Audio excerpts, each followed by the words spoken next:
So we start. It's going to be a practical process,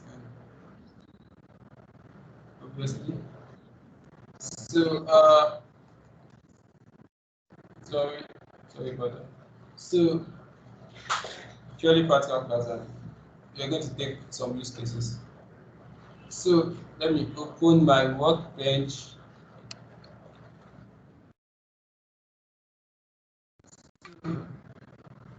A lot of things I've done some stuff, and I've written some pretty good scripts also.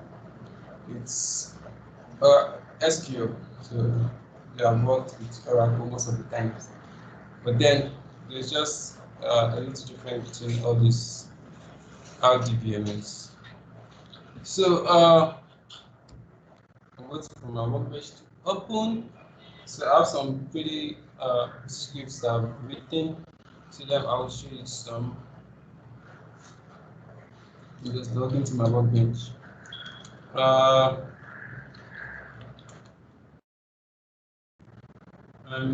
yeah, yeah, that's it. Wow. Oh, I think I made a mistake.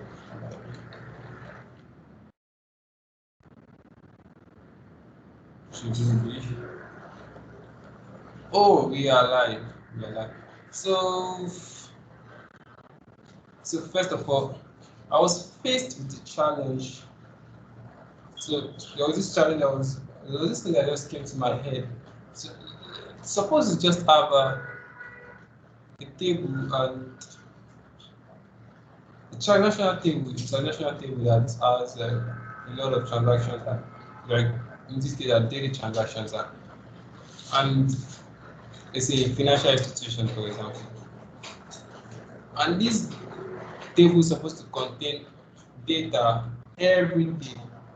So let's say for a certain day, like it's maybe you need to be updating the data every day, but maybe due to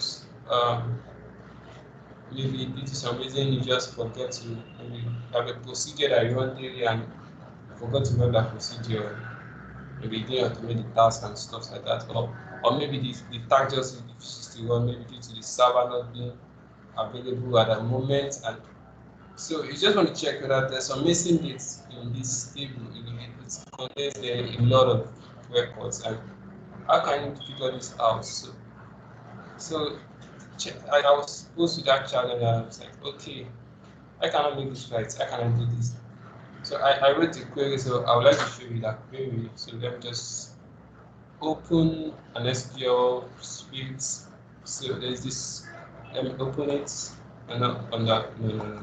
I'm not downloads. I call it missing dates. So I hope what is the estimate that anyways. So this is the table. So uh I believe you can just zoom into this and see what I mean. So the idea of this guy is, okay, this is the query. It's very, very short, right? Now, before I could do this, I had to know. So this guy has a quite number of records, and it is indexed by dates. Okay, so I'm doing something like, okay, you can see it's so somehow. I have how many select statements here? One, then two, then three. So I have like three select statements. So, and it's just into it's just into themselves. So we're gonna start from here. Now this is the table I'm talking about. SCMV underscore customer underscore induced text. I don't have a table here, so it's just that's the table name. So Alex, okay, select TX date from this guy, order by my date, order by my date, where blah blah blah. But this is not even where the the whole stuff started from. Now, so let's pick it up from here. So before I could decide to write this 517 here, I already knew the number of available dates I'm supposed to have. Like I just picked, okay, maybe the table was created January 1st, 2019. So the transactional data that's supposed to be there is supposed to be up to January 1st, so like this date, right? So I just found the number of days I'm going to have from January 1st to the present day, or maybe to yesterday. So it says like this day is not over. So at that particular time I wrote the script, I found the number of days to be 517. Now up to 2 years, anyways. So what I now did is that, okay, now select to date this particular date. This particular date was the starting date, then plus row num plus row num. I call this guy my date. Plus row num is okay. The row num is going to start from 1. So the data started from January 1st, 2019. You know, if I say plus row num in Oracle, it means row num is going to start from 1 because your row starts from 1. And okay, what's going to do is, okay, 1 plus this. If I add 1 to this, I'm going to go to January 1st, 2019. Then by the time it goes second, it keeps that's January 2nd, 2019, January 3rd, until this particular number is exhausted. So that's why I put where row num less or equals to 517. So this is going to create a sequence of dates for me from January 1st, 2019 to the present date I need to check for the missing date. So I call this guy my date. It means I just created a date, the dates I'm supposed to have in that table. I'm supposed to have from January 1st, 2019 to the current present date. So I created a sequence of that date. So I called, so that's the essence of this select statement here. Now, so this guy now, I'm saying that, okay, after this guy has created those dates, now I'm not putting a where clause. So let me put this bracket bottom here so that you get confused. So I put the bracket here. And I'm saying, okay, this guy, you know, this guy is going to be a sequence of dates.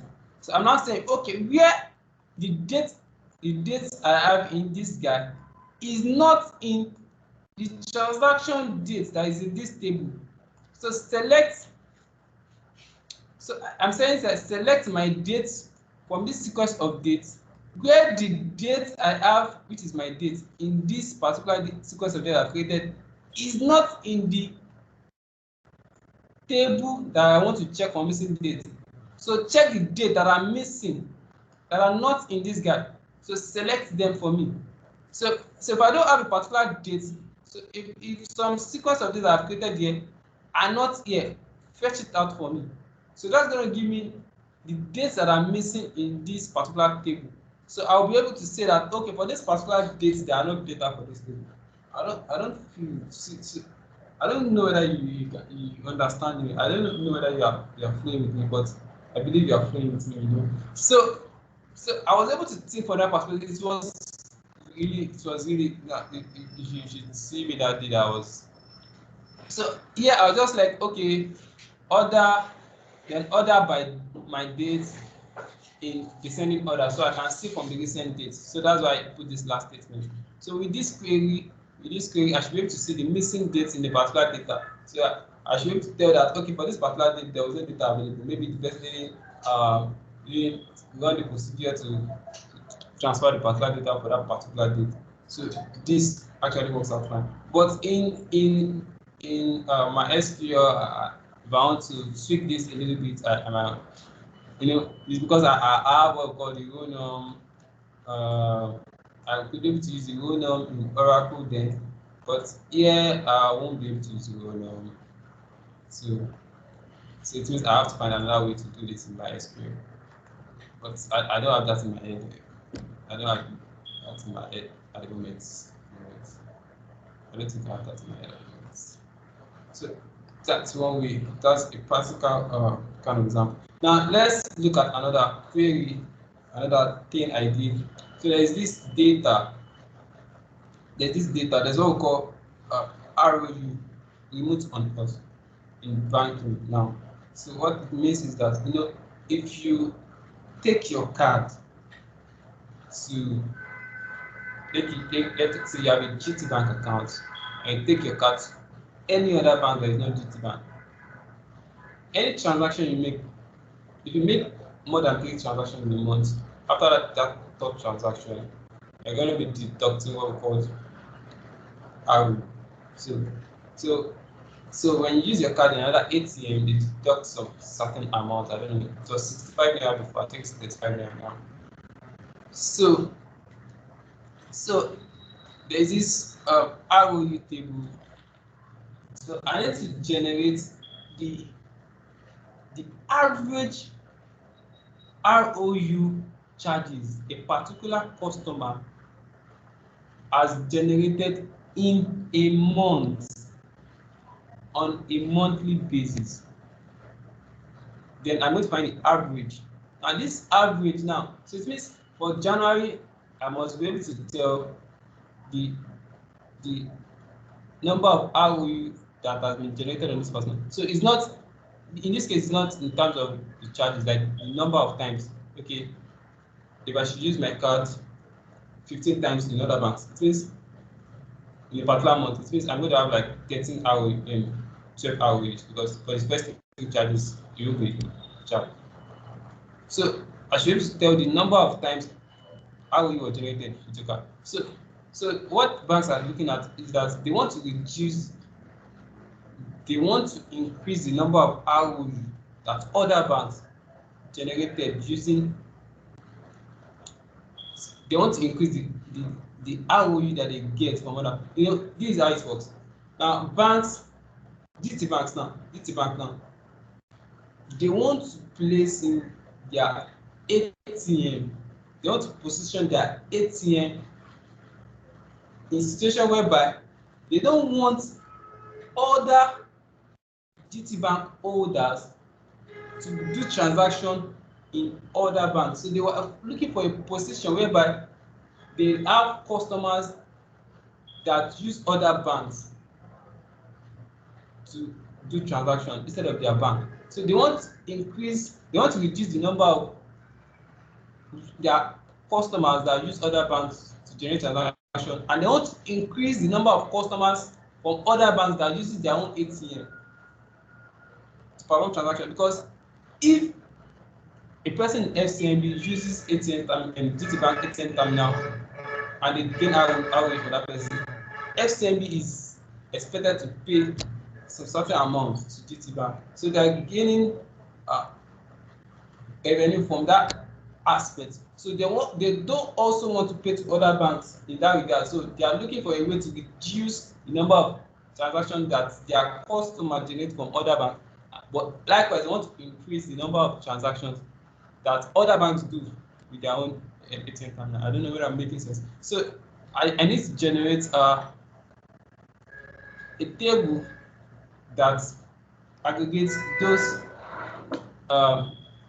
ROU that a particular customer generates on a monthly basis, so you can know the heavy users, those are those transactions like with other banks. Like, so I was faced with that challenge also. So let me show you. I think I wrote it straight in 2 ways, because okay, let's say a particular customer now, let's say for a period of 12 months, January to December, one customer generated maybe 12 ROU in January, and in February 30. But maybe it's possible in March the person did not generate any ROU. So it means that maybe the person did not withdraw or perform any other transaction from other banks more than 3 times in that particular month. It's possible. Now it means the person did generate ROU for March. So if I want to find the average, it's in 2 ways. I can find the average like total for all the months, let's divide by 12. Then I can do it in such a way that, okay, I'm going to find the average, but I'm going to keep the months that the person didn't generate ROU. So it means in 12 months, the person didn't generate any ROU for 2 months. So the average is going to be divided by 10 instead of divided by 2. So let me show you how I came about doing that. It was also with Oracle SQL, but it's something you can do with my SQL also. So let me open the script. I think, I don't know, let me check this guy and this guy. Let me first open this guy. So I have something like this now. I think this was the first part. Now, this, so table, but before you just create a table, first of all, you have to do a select and list, because this table contains a whole lot of data. It contains millions of data, so you don't just, sometimes when I was creating this, it was very, very stressful for me, like very, very stressful. Before you do select, when you're aggregating on tables that contains a very large number, before it's, so if I'm running this whole of a thing, before it drops, then it takes a whole lot of time. Then if you drop out something that you don't like, then you're just messes everything up. Then you're like, oh god. Then you have to think, what's wrong? What's wrong? Then by the time you could see that, okay, you think that since you are having something that makes sense, then you want to validate it. So you might want to check, okay, for a particular customer, let's see whether this thing correlates with what you. So it's easy to write with a particular customer, to test drive the particular customer with a general table. So before you now, okay, I think I'm sure what I will tell you can create the table for it. So let's see. So so the table name is called CNP account customer TX. Okay, that's it. So this is like customer transactions data table. So now what I do is that, okay, select cost ID. Cost ID is a customer ID for every customer, maybe in the banking sector now. They have a unique customer ID. But a customer can have up to like 20 accounts. It's a single bank, but it's just one customer ID. What we call ACID, account ID. So that was on account level now. Now, so but I need this information per customer, not at ACID level. So select cost ID, transaction date. Then I'm putting a case statement here now. So this, when TX date, that's the transaction date between 1st of December to 31st of December. So I'm doing this guy, I want to generate the ROE data from December 2019 to as at May 2020. So when TX date between this month and TX type, transaction type is ROU. So and transaction type is ROU because I'm generating this information based on the ROU. Then some TX count as end as December ROU. So give me the TX count.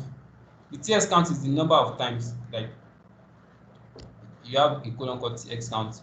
So the person generates ROU for that day, TX count going to be 1. So give me the TX count for this particular date based on this type ROU. So it's give me the sum of the TX count. So maybe for December it's going to be 20.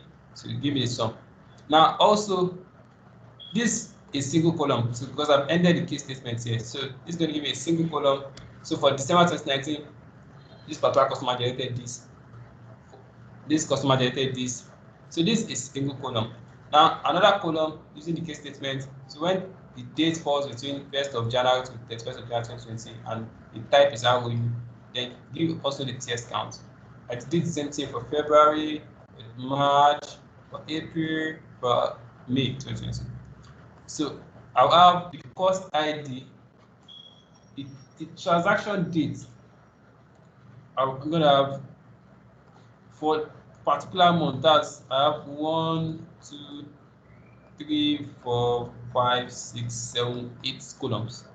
Now, from this particular table, now where TX date between the 1st of December 2019 to 30th of May 2020, because that's where the case study I'm considering, and I'm putting TX type because I will just pick it up from here.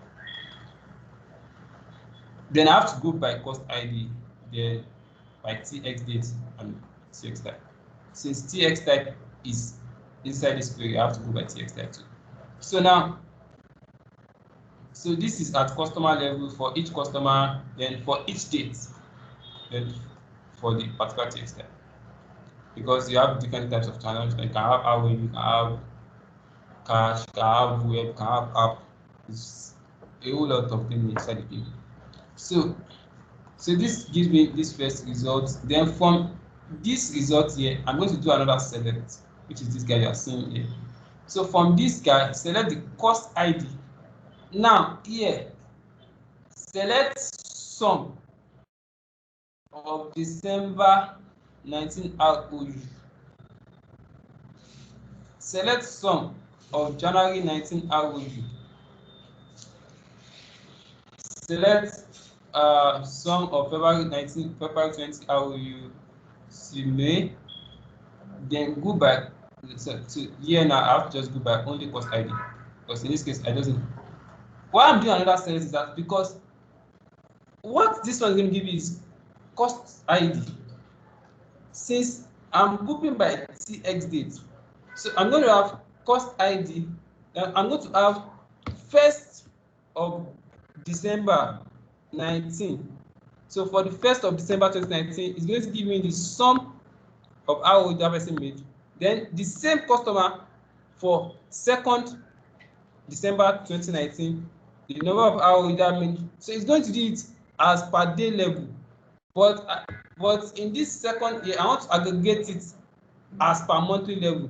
So take the sum for the whole of December 2019 of 18, take the sum and group it by cost ID. So it's going to take the total for December per customer now. So if this guy generated ROU for the whole of 31 days for December, it means that this guy is going to appear 31 times. So this is going to take the sum of that particular customer for that 31 times. So it's going to go by, okay, it's going to sum it and put it as December 19 under December 19 ROU. So I'm going to have each customer for customer 1 for December, the corresponding ROU for that month. January 2020, the corresponding ROU. February 2020, corresponding ROU, like that. So for the next, so for each row, I'm going to have each ROU for the month for each customer. Each row is going to be unique for each customer. So this is going to give me that result. I'm selecting this from this aggregated select statement. I'm grouping by cost ID because I need it the information as per each customer, as per each customer at customer level. So even though I don't put group by, I'll still have to group by because I need the customer ID. So I need the ROU that each customer generated by. So because first of all, the bank will be interested. Oh, who is this customer? They will send the customer. I can't just give them the ROU. They will say, okay, this customer generated this.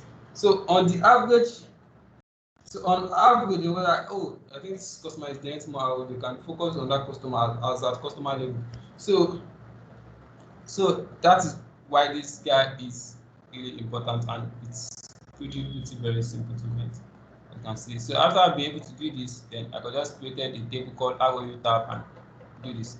Now in this case, you can see I didn't do average. So let me open the next one that the next script that I built. I hope that should have it. I think I called this guy. Okay, here now I have to build. It's more complex, becoming like more complex and compared to this guy. So look at this. I feel like I want to sorry. So you guys should give me like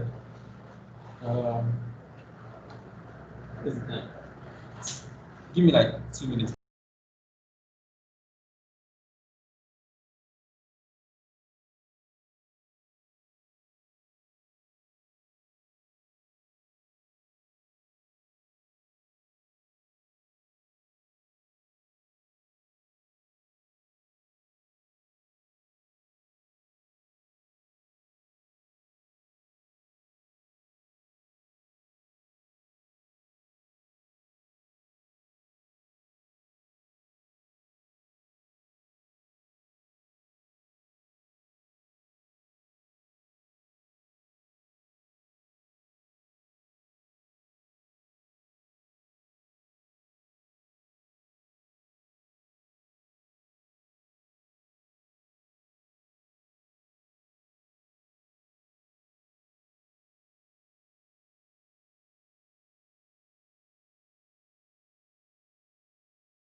So all right, I think I'm back. So now here I want to yeah, I want to calculate the average somehow. I want to calculate the average. So you can see from, so I want to go from this table that I created. So I've created a table called ROU tab. So from this table I can find the average on a monthly basis. So let me use, I'll be using this table in this next script here. So it's ROU underscore tab. So what I'm doing is now, okay, so I want to create a table called ROU tab underscore FCMB blah blah blah as this. Now I'm selecting from ROU tab that I've already created, that I've aggregated from this script here. So now, so I need some additional information. So this information are available on the master sheet. So now, so I need to join this table with the master sheet using the cost ID. So now, so from the master sheet, I should be able to get the occupation of the customer, the branch name, the zone name, the region description, the tenure, and stuff like that. So now, so what do I want to do exactly? So after all this, so select these things.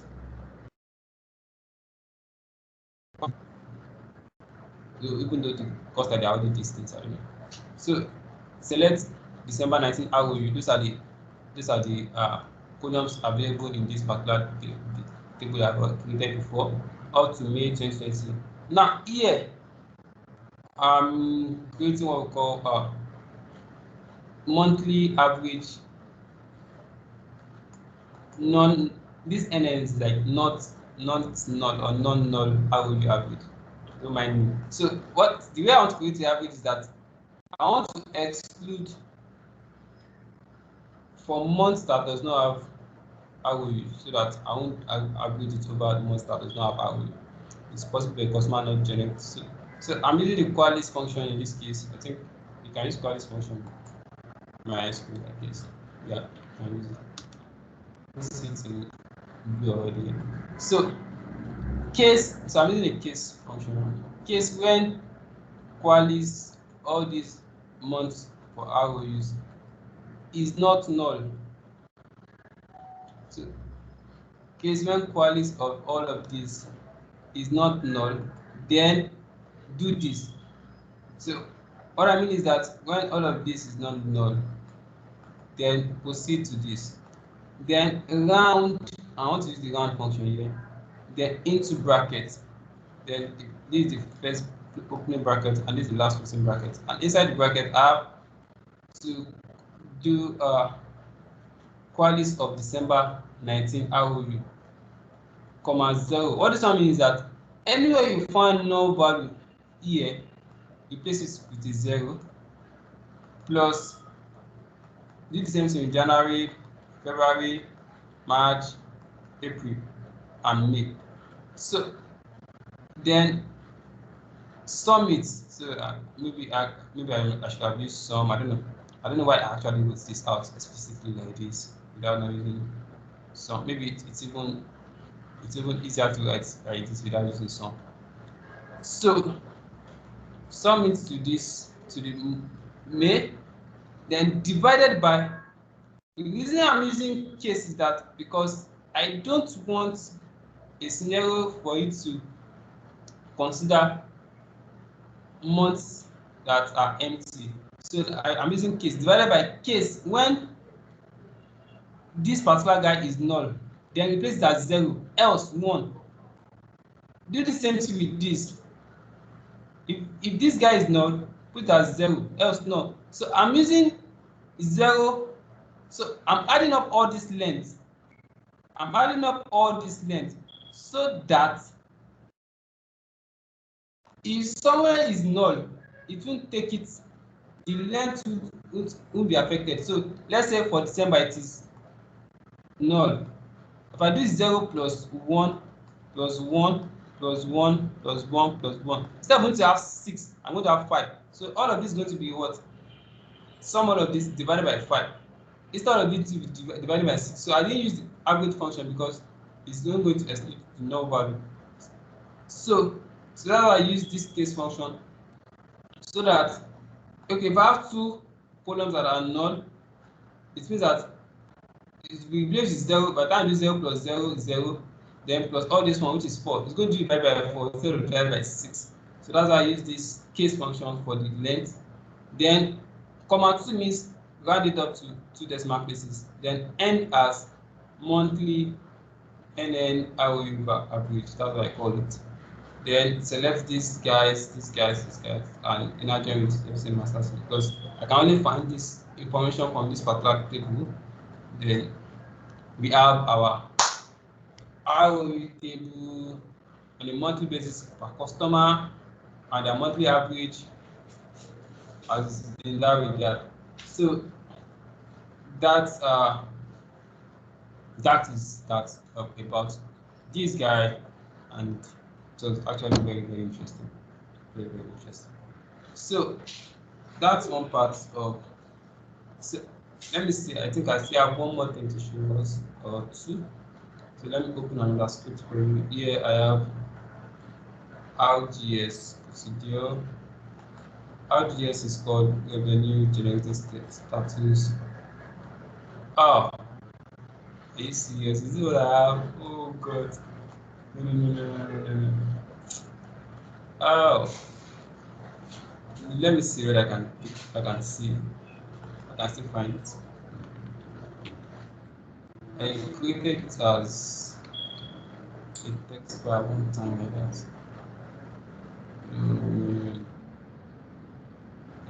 That can be true. Oh, really. Okay, let me check it out and quickly have it downloaded on my.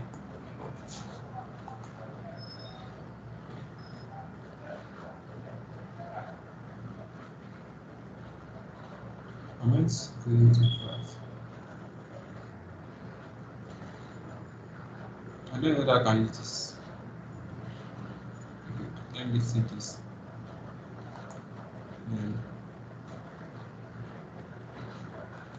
Let me see this also. What's it say? So, okay. So let me see the first one and the second one. So let me just close this. I will not be able to show the procedure. I will just show the script. How the script is.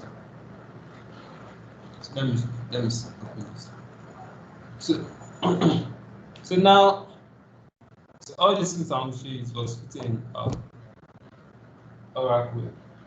So I have a table already that will just collect this information. So what is RGS? The revenue generating status. So okay, now we want to look up to our transaction data, our table that, okay, like for example, MTN and Spectrum, they used to disturb my life. The Spectrum noticed that the last time maybe I subscribed and my data got expired and I didn't renew. If you to get a particular time, you start disturbing you, they have to call you that, what's up? What's going on? If you are not, you didn't renew your plan since so and stuff like that. So they make use of your data, this data, they look up to the last time you transacted, and they'll just do maybe CX date minus 30 to check up that, okay, because their subscription is usually monthly, so they say that after 30 days you should have renewed. There's like, this guy have not renewed, you'll start sending you promotional message. By the time you enter CX date minus maybe 30, maybe 40 or 37, maybe after 1 week, this guy is still not renewed. They will now call you that, no sir, one thing. We notice that you're not giving me your demand. Do you know that you have 100% bonus offer so that they will give you some kind of promotional offer to show that they care about you? But they actually care about you. So, so let's say in the practice sector now, for example, we want to know when is the last time this guy actually transacted? So when is the last time this guy actually transacted? So can we bucket all these people into separate buckets? And okay, so that's the essence of this guy. Now we want to know our active customer and maybe I'm probably do a stuff like that based on different buckets. So here, the first one here was labeled 1 RGS7, which means people have transacted in of recent to like in the past 7 days. Now we have this second bucket which shows those that have transacted in within 8 to 30 days. Then I have another one within 31 to 60 days, then 61 to 90 days, then 91 to 180 days, then 181 and 365 days. So I have like 6 buckets. So here I'm picking up from a table called I don't know. I'm picking up from this guy was created somehow. So this guy, I'm selecting customer ID. I want to know as per customer level. So when last this guy transacted, then now 6 dates means the current system date. So from this current date, there's a column called last same date. That is the last date you transacted. So I'm doing this as at this is going to be as at yesterday, for example. So okay, since there's going to be like a timestamp, so just truncate it and -1 to give me as at yesterday. So as at yesterday minus the last time the person transacted. If it's between 0 and 7, that is 0 and 7 days, okay, tag it as this guy. Now do the same thing. So also check if it's between 8 and 30 days, bucket it as this.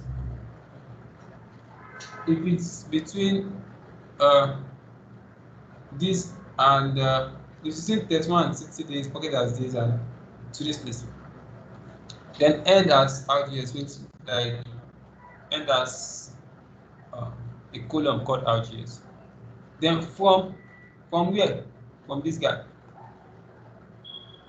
So this one I say select cost ID max TX date. So max TX is called last seen date. So max TX means the latest date you transacted. So give it to me as last seen date. Then give me transit date and advance like reference date. Like it's going to give me yesterday date, obviously.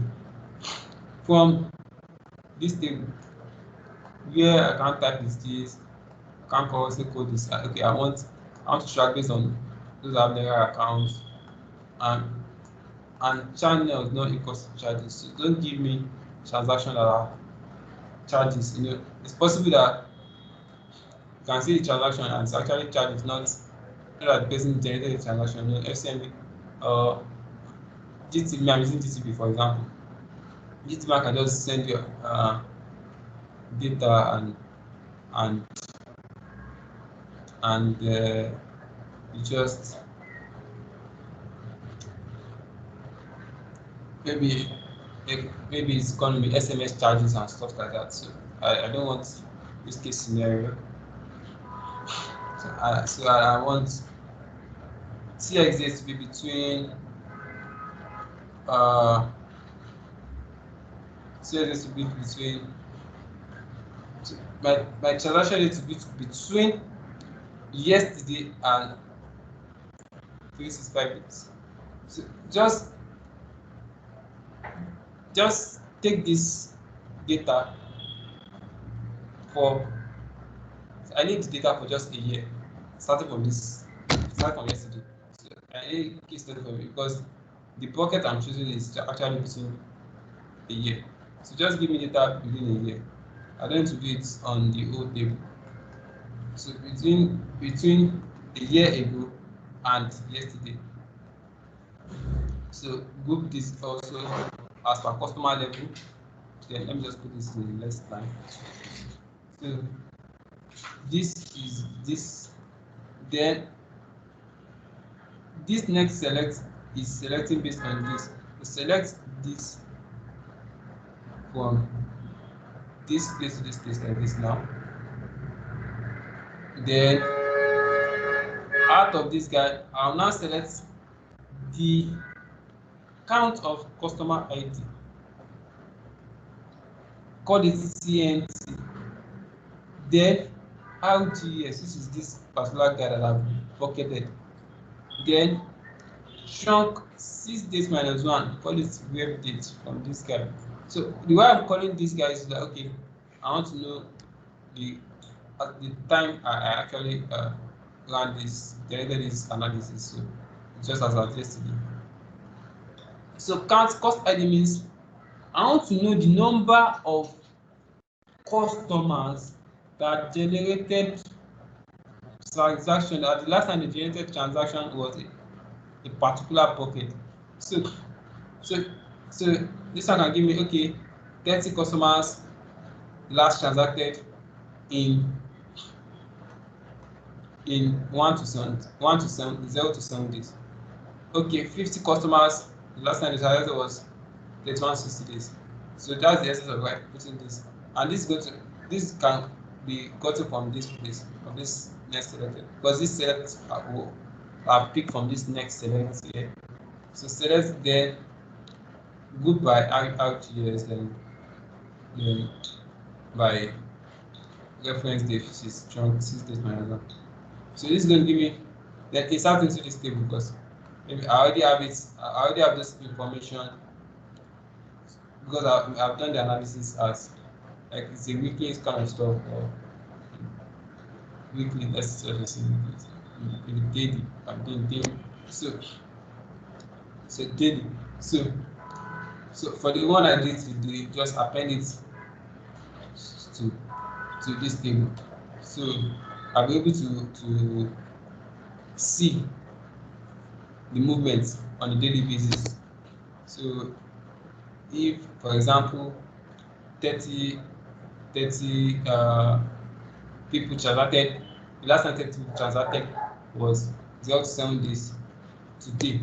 And tomorrow when I did this thing, I saw that it has increased to 40. It means that people are moving from like the back bucket to the front bucket now. So more people are transacting. So I should be able to track it in that regard. So that's the essence of this guy. Again, what let me check again. I still have maybe one thing to show us again. So let me see if I can show us business opportunity, business risk. Maybe I'll just show us this tomorrow. Tomorrow we talk about that tomorrow. So I think we'll be able to see some things and see some ways you can do some stuff. Yeah, there are a million ways where you can get things done anyways. So continue from where we stopped in our last class. Can I even remember? Let me just go to the documents. With my documents. I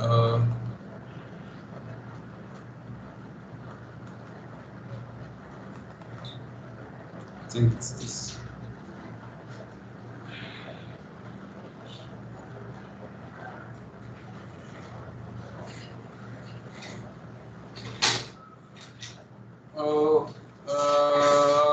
Okay, yeah, I remember now. So let's go back to the workbench. I think I should be able to. Okay, yeah. We started here. So we stop at this guy.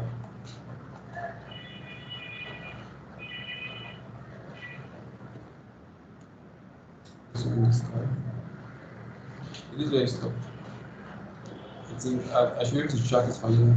Here we did a trick to do the minus operator in MySQL, to find intersect in MySQL, and a lot of that. So let me just go back to slides.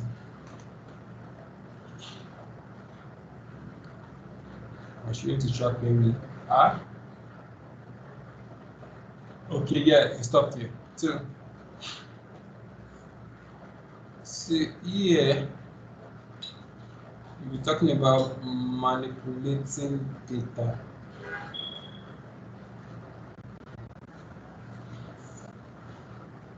So you should be able to describe each data manipulation language statement, insert rows into a table, update rows into a table. Even though we have done this, we've done this before, delete rows from the table, and So let's take a look.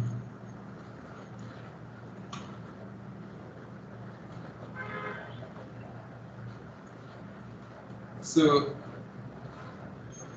we have this table department here, and there's a new row. After the insert, automatically you find it at the bottom, just at the bottom of this, in this case. So this is how the insert statement looks like. Insert into table, you specify the column you need to insert, so then put the values also. So with this syntax, only one row is inserted at a time, but you can do a multiple inserts.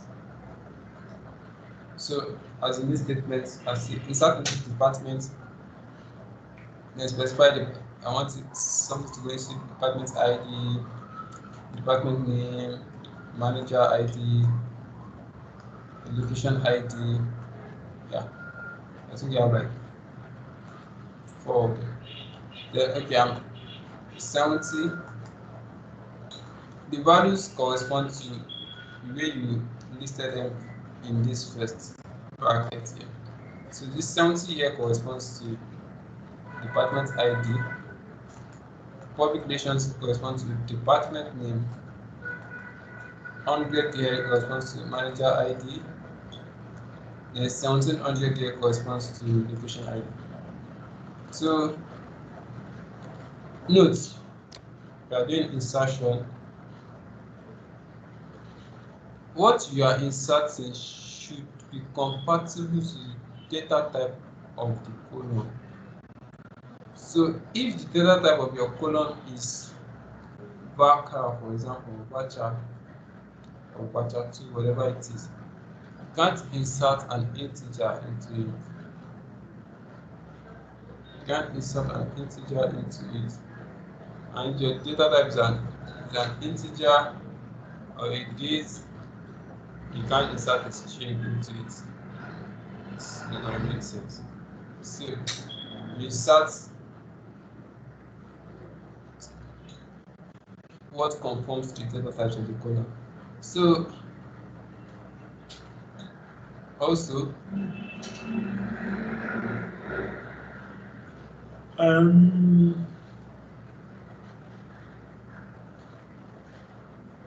you can also, this method is to specify the column you want to insert into.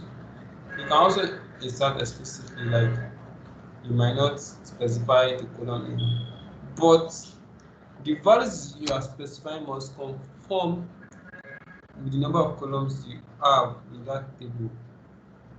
If it does not, then it's going to return an error. So if it's like, for example, the department table you have like 5 columns, and the values are inserting here is like 4 values, then you're going to throw up an error that maybe your values does not match the length of the column it's there about.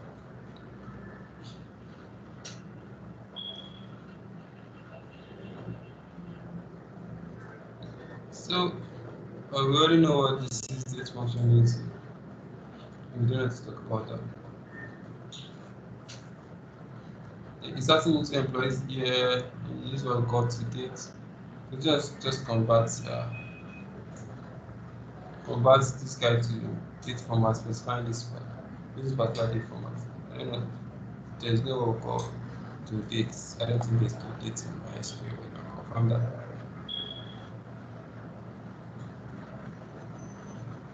So here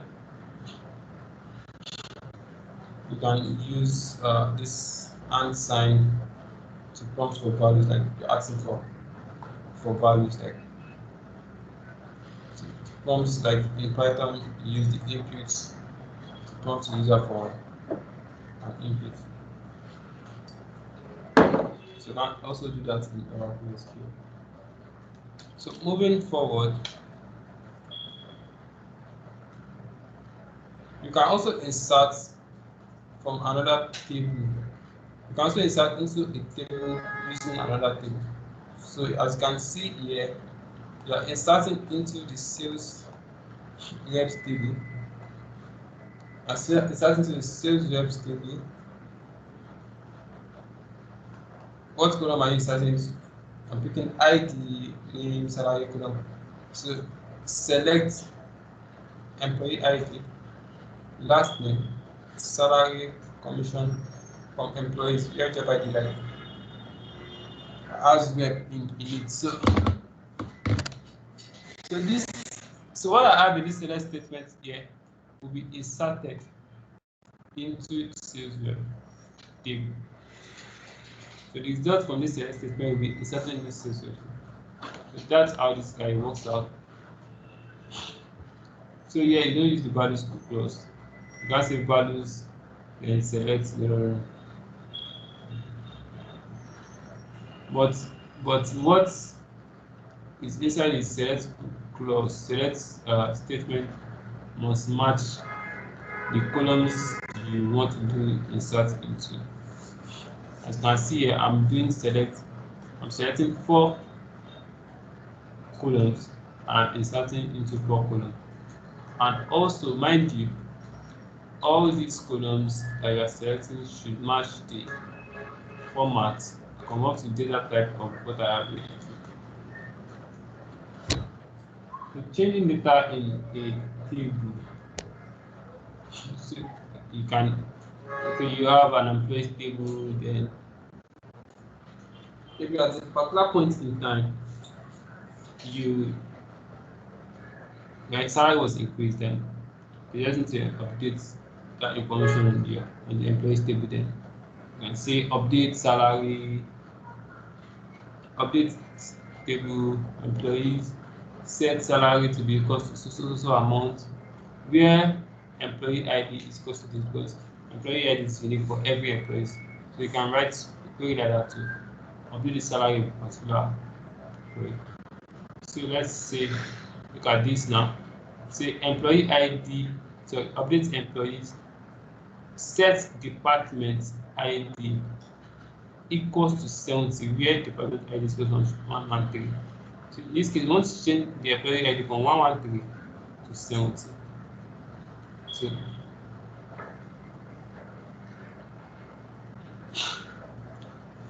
So this actually makes sense.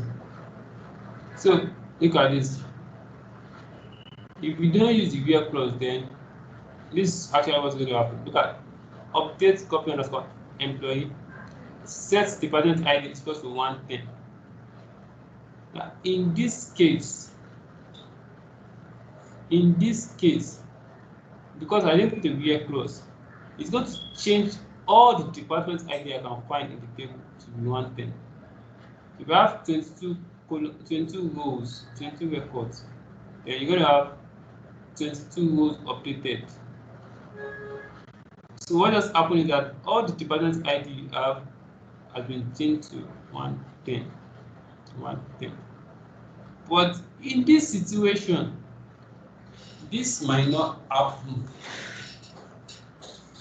in a real case scenario. So I'll tell you what. So let's say you have a department table where the department ID is a primary key.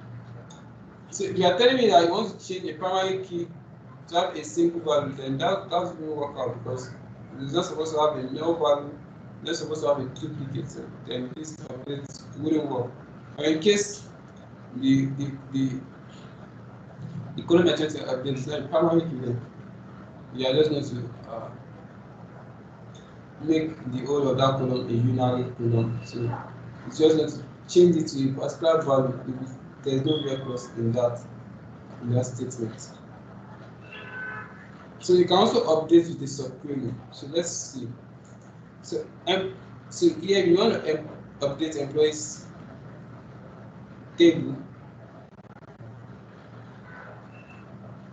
So here we want to update employees that has ID 114. We want to update the job and salary to match that of employee 205. So let's say employee ID 205 is a manager.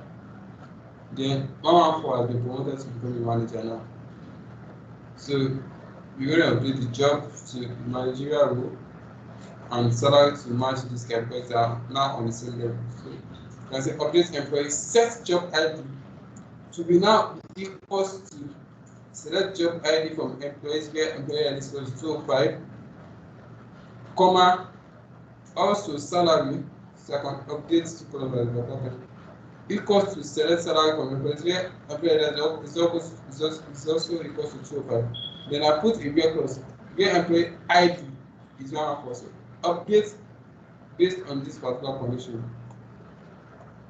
But change this column based on this particular condition also. So job ID should be equal to the job of this particular employee. Salary should be equal to salary of this particular employee.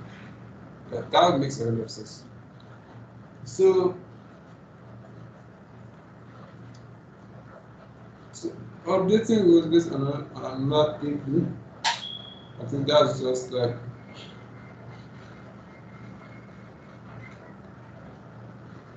this. So use subquery in update sequence update rules in a table based on values from another table. So here, I want to update this guy, set value ID to be equal to select department ID from employees where employee ID is equal to 100. Now, I'm updating this table, copy underscore employee as copy underscore EMP based on employees table. So set department ID in this table to be equal to department ID from employees table, but where employee ID is 100 and where job ID is equal to select job ID from employees where employee ID is equal to 200. So, but update this guy, set value ID is equal to this, but based on this condition, and it's also conditional on another table. So, maybe in case scenario, I want to do something like this too. So let's say the employees table is like the master table. Then you might also update some slave table based on the master table. Also, lastly, removing a row from a table. So let's see, I want to remove this row from here. So I can use delete statements. So I'm going to say delete from department where department name is supposed to finance. So that just does this delete for me. But I can say where department ID is also 100, it doesn't matter. But it has to be, you have to make sure that I know what you're doing. Why I can do this because is that I know department is unique. Department table is unique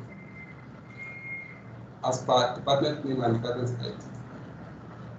So the name might be similar, but it's going to be unique because you have the department ID which is unique for each department, and each department shouldn't have the same naming convention. So if I'm using equality sign here, then it's going to be fine because I shouldn't have a department that is going to have finance and finance.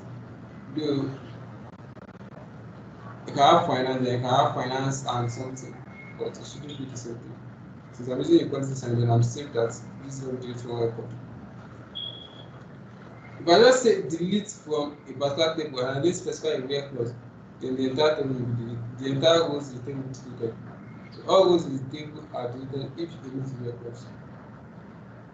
And I can also delete rows based on another table.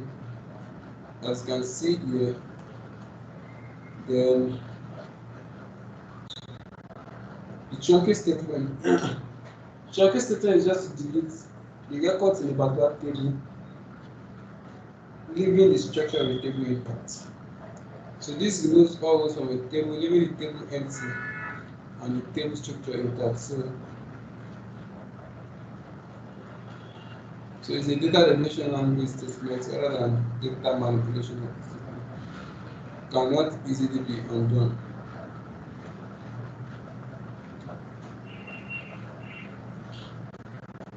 So in this place, we're talking about using a subquery insert statement.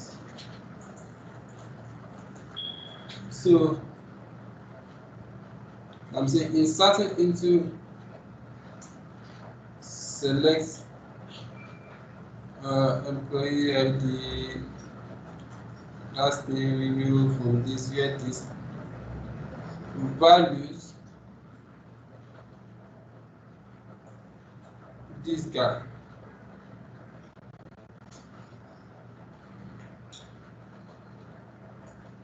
So I can do this too.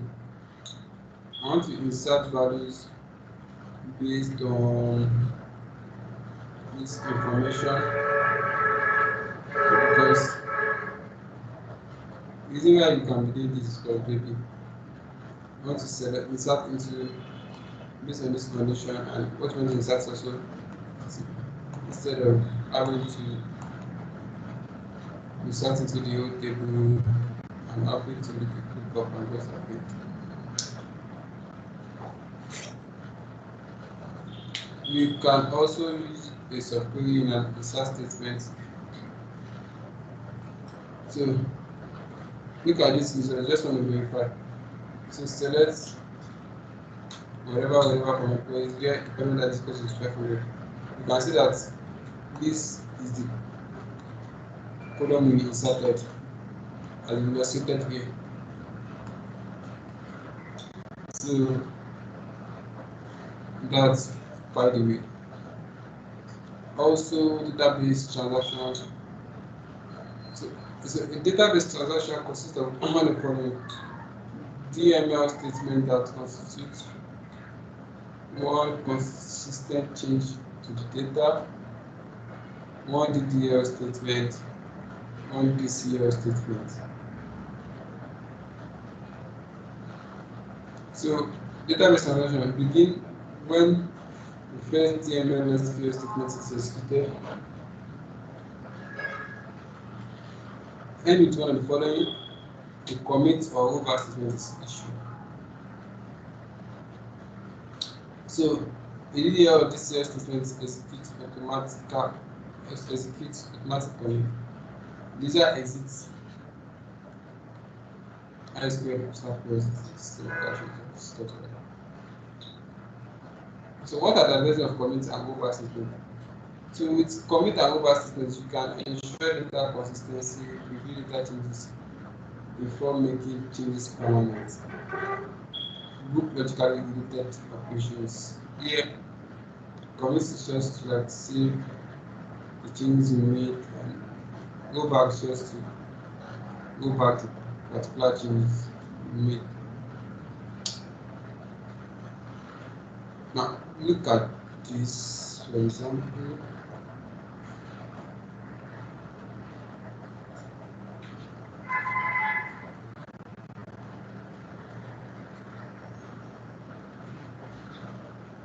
So you have this commit, transaction, delete, you will save point, insert, update another save point. So you can go back to save point B, and go back to save point A.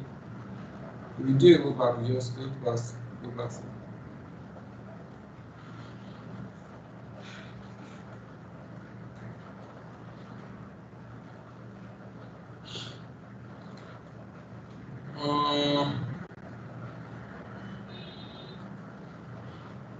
So creating a marker in a current installation by using the create a marker in equal to by using the save point statement.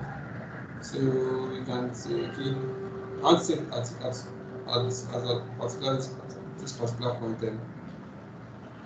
So maybe I just saw that, okay, all those stuffs I've done after this particular save point, I want to undo it.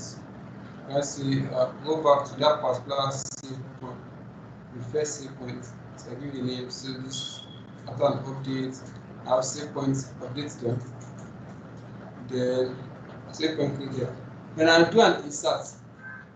And I saw that the insert is going on. I just do a go back to this particular save point here. So it means it's going to undo this insert. I'm going to go back as at where I've updated. So